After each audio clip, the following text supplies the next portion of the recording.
ચાલુ વર્ષે પોરબંદરની અંદર રાજ્ય કક્ષાનો સ્વતંત્રતા દિવસની ઉજવણી થઈ રહી છે, ત્યારે પોરબંદરમાં 14મી અને 15મી એમ 2 દિવસ માટે રાજ્ય કક્ષાના કાર્યક્રમોનું આયોજન કરવામાં આવેલું છે. આ કાર્યક્રમમાં જોઈએ તો 14 તારીખના રોજ શસ્ત્ર પ્રદર્શનનું ઉદ્ઘાટન કરવામાં આવશે. એક કલ્ચરલ પ્રોગ્રામ છે એ સાંજના સમયે રાખવામાં આવેલો છે અને માનનીય રાજ્યપાલ શ્રી દ્વારા એટોમનો કાર્યક્રમ પણ રાખેલ છે.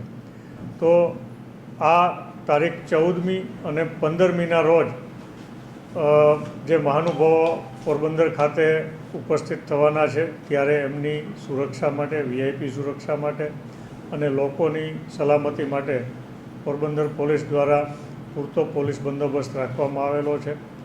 ખાસ કરીને જે 14મી અને 15મીના જે કાર્યક્રમો છે એ પણ ખૂબ જ ઉચ્ચ પ્રકારના સારા કાર્યક્રમો, રાજ્ય લેવલના કાર્યક્રમોનું આયોજન કરેલ છે.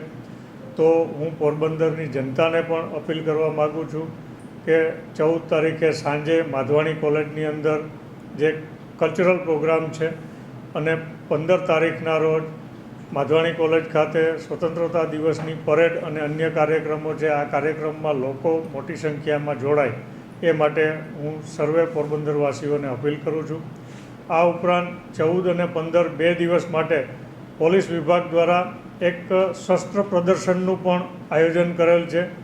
તો સૌ લોકોને અમે અપીલ કરીએ છીએ કે આપ આ શસ્ત્ર પ્રદર્શનની પણ મુલાકાત લો, જે આપને ખૂબ જ ઉપયોગી માહિતી પણ આપશે અને ઘણી બધી આની અંદરથી જાણકારી પણ આપને મળશે. પોલીસ દ્વારા સુરક્ષા માટેના પૂરતા વ્યવસ્થા કરવામાં આવેલી છે, બંદોબસ્ત રાખવામાં આવેલો છે. ખાસ કરીને 14 અને 15 2 દિવસ માટે પોરબંદરની અંદર લગભગ 1050 જેટલા પોલીસનો બંદોબસ્ત આ માટે રાખવામાં આવેલો છે.